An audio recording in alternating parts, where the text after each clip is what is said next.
ویسے بہت سارے اعمال ہیں جو ان دنوں میں کیے جا سکتے ہیں، لیکن خاص عمل اگر اس کا ہم معمول اس ذوالحجہ کے ان پہلے 10 دنوں میں بنائیں تو اس کا ہمیں بہت زیادہ فائدہ ہو سکتا ہے۔ وہ 6 نوافل ہیں تو روزانہ رات کو نماز عشاء کے بعد ادا کیے جائیں۔ ان میں پہلے 2 نفل صلاۃ التوبہ کے ادا کیے جائیں کہ ہم لوگوں سے تو معافیاں مانگتے ہیں کہ مجھ سے فلاں غلطی ہو گئی، مجھے معاف کر دو۔ معافی اور لفظ سوری کا لفظ، اس کا اطلاق اللہ اور بندے کے رشتے میں بھی ہوتا ہے یا نہیں ہوتا؟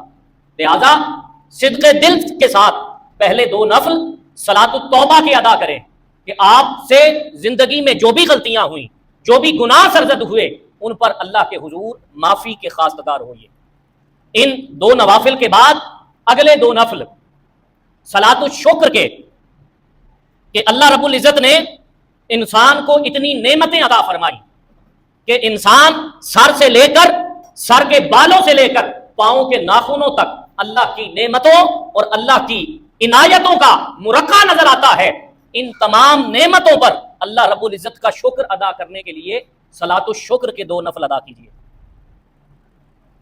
اور جیسے میں نے پہلے کہا کہ ہم جیسے لوگوں سے معافی مانگتے رہتے ہیں، ایسے ہم لوگوں کا شکریہ بھی ادا کرتے رہتے ہیں کہ تم نے مجھے فلاں چیز دی، اس پر تمہارا شکریہ، تم نے مجھے فلاں تحفہ دیا، اس پر تمہارا شکریہ۔ لوگوں سے تو شکریہ کہتے ہیں، لیکن کیا اس شکریہ کا اطلاق اللہ اور بندے کے رشتے پر بھی ہوتا ہے یا نہیں؟ لہذا 2 نفل صلاۃ الشکر کے ادا کیجئے۔ اس کے بعد اگلے 2 نفل صلاۃ الحاجات کے ادا کیجئے۔ ہم لوگوں سے اپنی حاجتوں کا ذکر کرتے ہیں کہ مجھے فلاں چیز کی ضرورت ہے، اب فلاں چیز مجھے نہ ملی تو میرا گزارا مشکل ہو جائے گا، فلاں چیز کے بغیر میں رہ نہیں سکتا۔